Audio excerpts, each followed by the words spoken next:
لیکن اس حدیث میں بات آ گئی ہے تو ایک دلچسپ بات کیا ہے, آپ نے قیامت کی پہلی علامت بتائی کہ باندی اپنے آقا کو جنے گی. یعنی لونڈی اور غلام سے جو بچہ پیدا ہوگا وہ ماں کا بیٹا کم اور ماں کا باپ بولو زیادہ, ماں کا مولا اور ماں کا آقا زیادہ ہوگا. غلام کی مثال نہیں دی کیونکہ غلام مرد ہوتا ہے نا, اس پہ تصرف تھوڑا سا پھر بھی کم ہوتا ہے, یعنی وہ آپ کی ملکیت میں ہوتا ہے لیکن اس پہ کنٹرول کم ہوتا ہے کیونکہ آدمی ہے. جب عورت آپ کی ملکیت میں ہوتی ہے لونڈی, اس پہ وہ تو کمزور ہے نا, اس پہ کیا ہوتا ہے آپ کا تصرف زیادہ. تو جو مکمل غلام اور باندی تھی وہ جب جنے گی جس نسل کو, تو ہونا تو یہ چاہیے تھا کہ جس نے جنا ہے اس کا مقام اونچا, لیکن جس کو جنے گی نا وہی اس پہ کیا کرے گا. یعنی ماں کا تو ایسا حق ہے نا, ماں کو تو ساری دنیا جانتی ہے نا کہ ماں نے کیسے گود میں پالا, کیسے جنا, اور لوگ ماں کے تانے دیتے ہیں نا.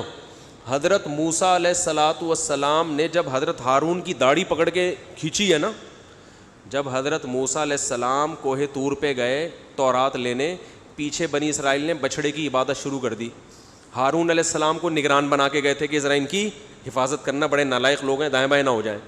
تو جب واپس آئے تو دیکھا کہ وہ کیا کر رہے ہیں, بچھڑے کی عبادت. تو حضرت موسیٰ کو سب سے پہلے غصہ کس پر آیا, حضرت ہارون پر. اپنے بھائی کی داڑھی پکڑ کے کھینچی کہ ما منعک اذ رأیتہم ضلوا, یہ گمراہ ہو رہے تھے, آپ نے روکا کیوں نہیں.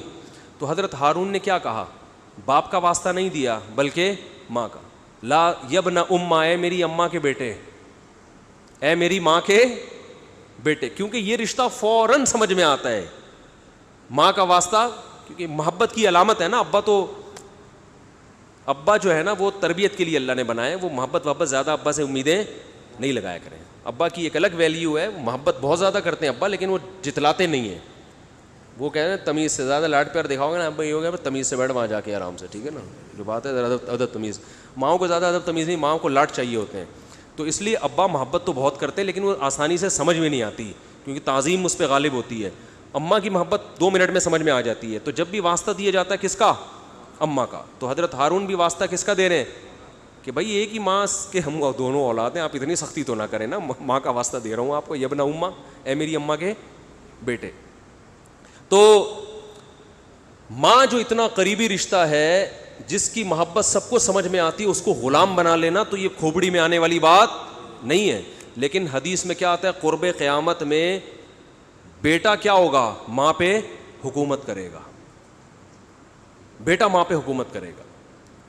تو ہونا تو یہ چاہیے تھا کہ جو جنے, وہ جس کو آپ جن رہے ہیں وہ گویا ایک قسم کی لونڈی غلام ہو, ماتحت ہو, لیکن الٹا حساب ہو رہا ہوگا.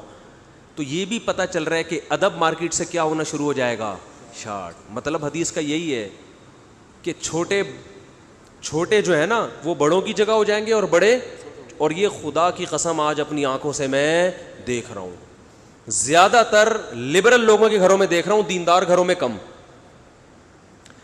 باپ اور ماں اپنے بچوں کو اسکولوں میں 15-20 ہزار روپے فیسیں دے کر